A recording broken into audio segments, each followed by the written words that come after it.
Hi, I'm James Dunn. Welcome to the Inside Network.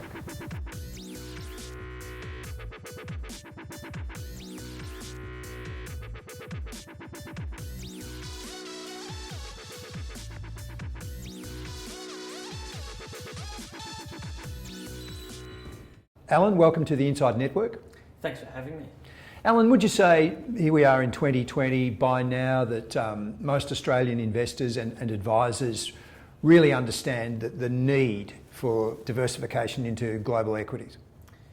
I think the industry's developed rapidly over the last 10 years, where everyone does understand now the importance, the role of global equities plays in one's portfolio. It complements the traditional allocation into domestic property, domestic shares.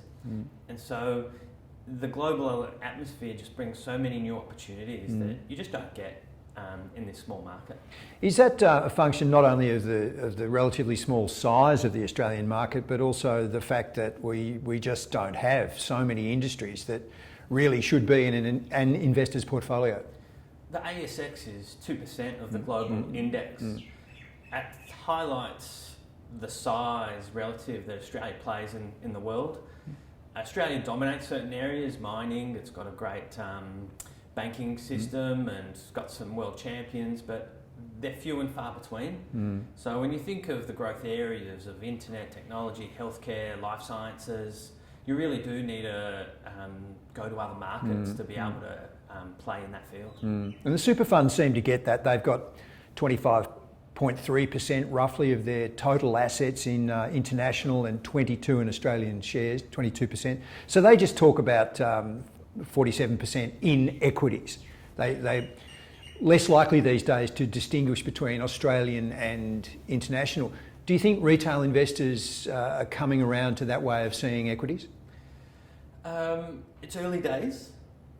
The industry funds have the benefit of institutional scale. The opportunities have developed over the years of alternative investments as well. Whereas for retail, it's earlier days where it's moved from Australian shares to shares as a whole class.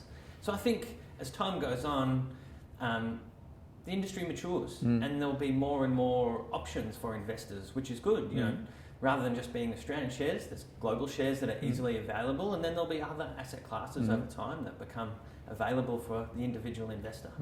I mean, investors of all countries have a home bias, but here in Australia, it's probably exacerbated by what franking does.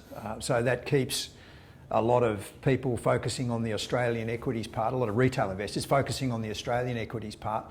And there's been in recent years that kind of theory, international for growth, Australia for income. Do you see that reflected in what your investors tell you? It is. The dynamics that have driven that in Australia, I think franking is definitely one, but you have to combine that with this low rate environment. So where do you go for income? You've had to go into shares. And so that's also driven many companies that are a bit more mature ex-growth. They've had to define themselves by the incomes, by their dividends, income stream. I think that's a bit of a problem as well, because if you're not reinvesting in the business and you're just paying out all your profits as dividends, you're not going to adapt and grow your business and change over time. So while it can be good in the near term, there can be issues over the long term with that, philosophy by boards and management. Global, it's a much more balanced approach. It's dividends, it's buybacks, it's capital allocation into M&A, and it really does provide a balanced approach to investing. There used to be that style of American large cap. Bill Gates summed this up 15 or 20 years ago, saying that the dividend is the share price. That thinking total return, and so what would in Australian terms be classed as minimal or negligible yields, but total return, there's the share price, that's your total return. Do you think global shares, a lot of global companies still have that mentality? It's really important. The successful ones do.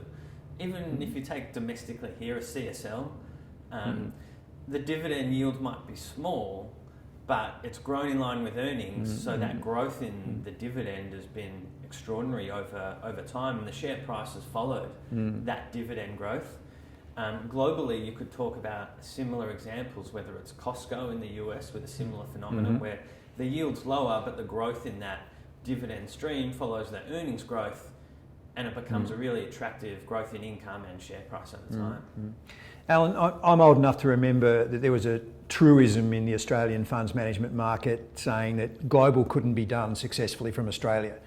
You'd have to say now, and I'm sure you would say, that we've well and truly put that to bed as a wrong way of thinking. At a high level, I think so. You've seen the emergence of the funds management industry in Australia over the last 10, 20 years, and a number of successful global equities managers have developed from these shores. From our perspective, Cooper Investors, we started our global equities fund 13 years ago. We wanted to take our investment process that we've implemented in Australia for Peter Cooper had for 20 years and take that offshore, and we can report 13 years later that we think that's been a success, and the barriers to doing that are just a bit of hard work. You've got to get on the planes, and it is hard work. We invest in companies in Sarasota, Florida, and Milwaukee and Gothenburg, Sweden, so it's not walking up Collins Street, but otherwise everything else is the same. Tell me about the management philosophy.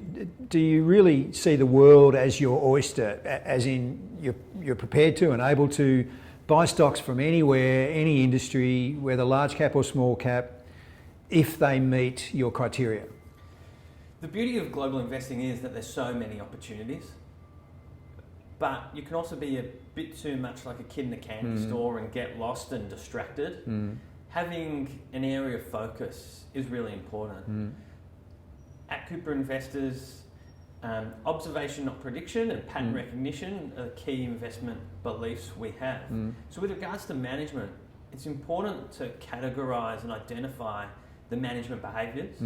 So our firm, we manage $14 billion of equities long only. We only invest in 3 different types of management teams. Family and founder led. They've got the skin, they've got the soul in the game, they know the businesses better than anyone else. There's also another category, owner-operator cultures. These are proprietorial management teams that act like founders and the people with the skin and the soul in the game. And here you can think of a CSL or a Macquarie, and globally we look at Costco as an example of that. The third is we've really get the benefit of all our networks. We do 1,000 meetings with management around the world every year. We're qualitative led, we get to know the people. And these experienced managers do move companies. So we're able to follow these great managers, and we call them experienced operators, go into new companies and really be able to improve those operations. So what are your constraints though? When you're looking for that kind of company, do you set parameters and say, well, okay, we'll actually look within these parameters for that kind of company, or is it unconstrained? It's unconstrained. Our process is VOF. V stands for value latency. O is operating in industry trends, and F is focused management behaviour. So we've just talked about one aspect of the lens we view a company, the management side. We're looking for these types of unique management teams, good industry trends, operating momentum improving, and value latency, the opportunity for shareholders to make money with these companies executing on their opportunity sets. So that value latency, it sounds like that value is there but not showing. That's right, and it can come in many different forms. Investing is much more nuanced than 1 year's earnings and what multiple you want to pay for it. We're talking about companies with opportunities, either store rollouts, they've got margin opportunities, they've got assets on their balance sheet that are underappreciated. When you've got a great capital allocator with a cash balance sheet, they can do really good things that aren't picked up in this year's earnings number. So there are all these ways companies can add value that is not picked up by that market. So is that the essence of the VOF strategy, that you're really trying to look over the horizon? That's it. Playing the long-term game, seeing the long-term opportunities. You need good people to execute on those long-term opportunities. And in a market that's very short-term oriented, you're able to find those long-term investment opportunities. To what extent are ESG considerations part of your process, Alan, when you're looking for the kinds of things that your VOF strategy is built around? ESG, very, very profound trend these days in investment. To what extent are those considerations factored in? ESG is a very important part of the process and investing today. You think about the VOF, what we're trying to find, long-term sustainable opportunities, good industries, good management. The ESG is all picked up within our process anyway. If you're going to invest in something for the long term, if it's an industry that's going to be highly regulated and punished, that doesn't meet our criteria. So what we're doing is we're trying to articulate to investors, because they're more passionate about that area, how it fits within that process specifically. So we're doing it already, it's just parceling it out. Yeah, you hit upon a really interesting point that there's so much noise being made from some investors saying, we are ESG. And if you're influenced by that, come and invest with us. Whereas, as you said, a lot of investors are saying, well, hang on, that has always been part of the way we view companies, because clearly if they're failing on E, S or G, they're not sustainable. So you're almost trying to say that we've always done it that way, but we are not set up to stress that in the way we market or invest. Well, that's right. We think that it's something that we're already doing. I think the sophistication of ESG has improved. So there are more areas and the quality of data is getting better. Carbon footprints you can now measure. So it is getting more sophisticated, and therefore the reporting is getting more sophisticated. We don't identify ourselves just as that. It's about VOF, it's about the investments, but it is a really important part, and we're not the type to scream and shout about the virtues of what we're doing. We'll go about our business and dialogue with our investors over time. I think the type of companies we invest in have had a similar approach. One of our largest investments owns a portfolio of renewable assets, hydro assets, dams and the like. They've never been known, they went into this business because it's a great business 30 years ago.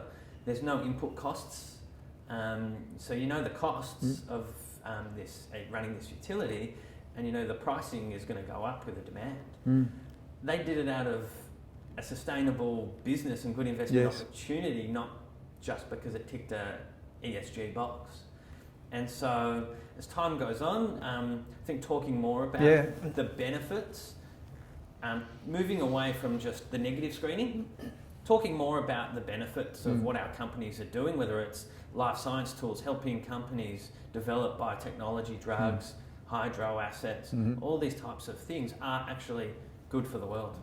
So it sounds like that those kinds of themes that get the ESG people excited are ones you've been looking at for a long time. But so what would you describe as the thematics that are most prominent in the portfolio at the moment?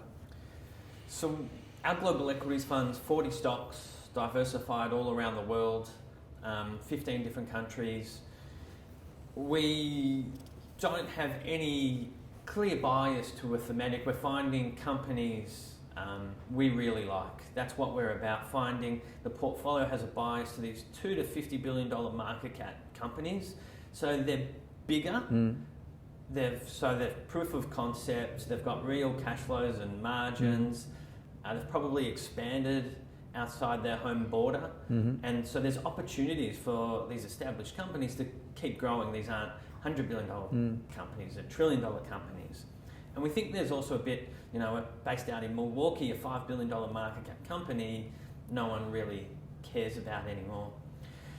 So as we do that, there's lots of opportunities out there to find these companies under the radar doing their good things. But within saying that, positive industry trends are important. Mm-hmm. So the world is moving to more technology. So we're finding as that industry becomes bigger, more mature, we're finding more companies think like us about business. It's not just a kid in a garage anymore that happens to have built a listed company. They're real businesses nowadays. You mentioned that $5 billion company out in Milwaukee that no one cares about. Why is that kind of company, whatever it is and whatever it does, overlooked at the moment? Is it a valuation thing or an industry that's out of favour thing, or why is it that people can't see the value in that particular situation? I think the top end has dominated markets. It's been a very attractive place to be. Of the MSCI index, nearly half the index is now in companies over $100 billion market cap. So most large cap global investors are going to look in that area. So moving down the old large cap, $5, $10, $20 billion companies just don't get the same attention that they once used to. And does that mean that the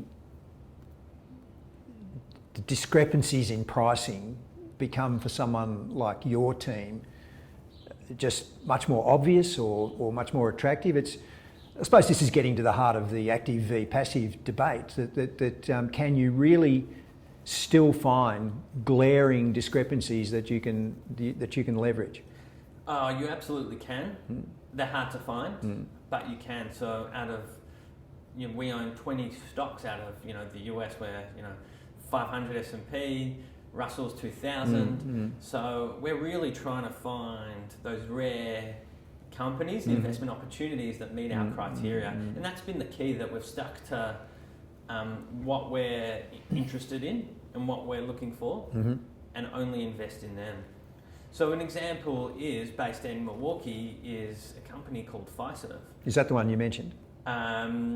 They're a bit bigger now, but when we bought them, they're the world's leading software provider for banks. So in Australia, 4 banks are the market, so they do their own software. But in the US, there's 10,000 banks and credit unions. You need an off-the-shelf product.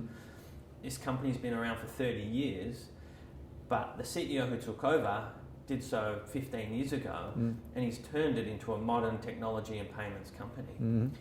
We'd followed it for a long time.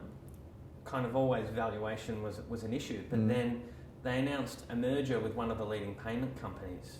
This was a failed IPO. KKR had put too much debt into it. The stock had never gone anywhere. It had too much debt, and Fiserv was able to leverage their strength and take over this company. That acquisition was 45% earnings accretive to Fiserv. So we got on a plane, we knew the management team, we met them again, and we very quickly bought the stock, and it's been a successful investment. To think that back then, only 15 months ago, you could buy one of the world's leading fintech companies for 18 times earnings, that's got a proper margin and proper business model and growth opportunities for 18 times earnings. You've got to be patient, you've got to be covering these companies closely and act when the opportunity presents itself. Allan, as a global investor, obviously no one's going to welcome coronavirus, but it is what it is. And for a global investor, how do you see it? As a classic black swan with huge potential for global economic slowdown and disruption and stock market slump? Or do you see it as, okay, this is something that the effect is, as we speak, manifesting itself in markets, and it could be a buying opportunity? I remember the financial crisis, where it felt like the world was falling apart and the market halved, and then 6 months later it was back to it's almost its prior levels and rebounded. And I remember the panic and the concern at the time, and then the feeling once it passes of how silly were we. I think at the moment we need to have that level head. The current situation, there's a lot of unknowns. We're seeing, observing many companies, no travel, conferences shut, manufacturing facilities shut. That's going to have a pretty meaningful impact on growth and earnings in the real near term. The question is, how long does that persist? and then the follow-on impacts.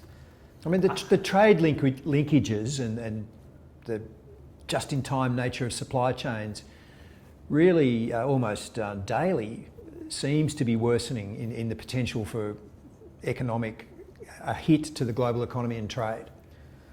I think the concern is the levels of debt potentially alongside that companies with low rates have been willing to take on more debt, assuming it was this very comfortable, slow growth, low inflation world that things felt quite safe.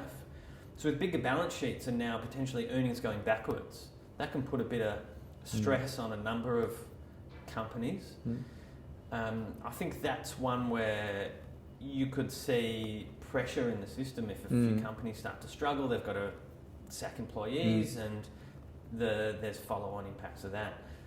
On the other hand, things can bounce really quickly. Once calm occurs, everyone starts travelling again. It was one bad quarter for operating earnings and we're all back onto it. And last year I was visiting a company we invest in, a niche industrial manufacturer, and the CEO said to me, we're budgeting in case there's a recession in the next 24 months. It's been really hard to find employees. We're not going to sack anyone if revenues fall 5%. It's just too silly.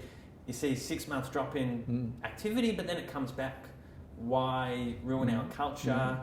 Why impact the long-term health of this company for 6 months of earnings? So, and then when you go to lift employment levels again, you can't find the skills. Exactly. So, things can always be different. The nature of workers are different. You're not, even though it's a niche industrial manufacturer, it's not blue-collar workers. It's, high-end engineers running the plants nowadays, and software engineers. So the world adapts and evolves and things occur, but they do a bit differently. But when you turn on your screen and you've obviously got a watch list of things you'd like to look at, but they've been at valuations that you can't really like very much, are you seeing alerts popping up of things coming back into territory where you might want to look at them? Yes, we're starting to see some opportunities emerge. Haven't acted on anything just yet, but I think we're pretty close where a number of great businesses have been bid up over the last few years, and they're the ones that are almost the growth companies are getting hit the hardest at the moment. I wanted to go back to currency and how your investors view you. You've got both the hedged and the unhedged options. What's the most popular among Australian retail investors? So we have run the same portfolio with the two funds to let the investors decide. Everyone comes from a different background and has a different context, so some prefer to hedge and some unhedged. Historically, the unhedged has been the most popular. I think one is the currency was higher and people saw it as a value add. And the second is a lot of people come from that domestic bias. So they wanted the international stocks, but they also wanted the currency for diversification. Yeah, I was going to ask, are there investors who actually view what we always term currency risk? Are there investors that view that as, well, that's opportunity. It can augment my returns, and I actually want to have that almost there as another layer of diversification? Absolutely. So some have seen it from the reward side. When the Aussie dollar was at 90 cents, we think we can make money here. Some simply see it from the risk side, diversification. When markets fall, often the Australian dollar gets hit as well. So that helps their portfolios from a diversification perspective. Another question I wanted to ask, you mentioned it before, the family and founder focus, which you've got an entire wholesale fund devoted to that. Are you likely to offer a version of the family and founder fund to retail investors? So we started the Family and Founder Fund in the middle of last year. The background of that is we'd been doing this for globally 13 years, and as a business nearly 20 years investing in these companies. When we look back on our portfolios, these family and founder linked ones are the types of companies that really lasted over the long term in our funds. They're the ones that we've owned for 10 plus years. We've been doing it long enough where we could now build a portfolio, concentrated portfolio of 20 stocks. We don't think there's enough great ones out there to have a 40 stock portfolio, but to have 20 companies invested for the long term highly aligned to us. We saw it as an attractive opportunity. It's quite, concentrated, nuanced niche. It's going to be capacity constrained, so I don't think we'll be having a retail version. And just lastly, on the performance, and as I alluded to it before, the debate between active and passive. I mean, obviously you'd be fairly keen to say, from our point of view at Cooper Investors, we still believe there's a place for active management. Absolutely. Well, that's why we're in business, and we get up in the morning every day excited about the investment opportunities that are out there. We've got a really clear focus on how we deliver that, and every morning we get up and jump to work to find that next investment that we think is going to generate really attractive returns. But the Berkshire Hathaway, the latest shareholders letter came out, and what was amazing was one, Warren Buffett's returns of 20% per annum over 55 years, but the other was the S&P 500. That's generated 10% per annum for 55 years. So that is a nice, investment for anyone that, wants that passive return. We've got, ambitions to beat the market and generate attractive absolute and relative returns over the long term, and the history of Cooper Investors across all our portfolios is to do that. So we think, looking ahead, there's nothing that's going to change that for us. Thank you, Allan. Thanks very much for your time. Thank you. It's been a pleasure.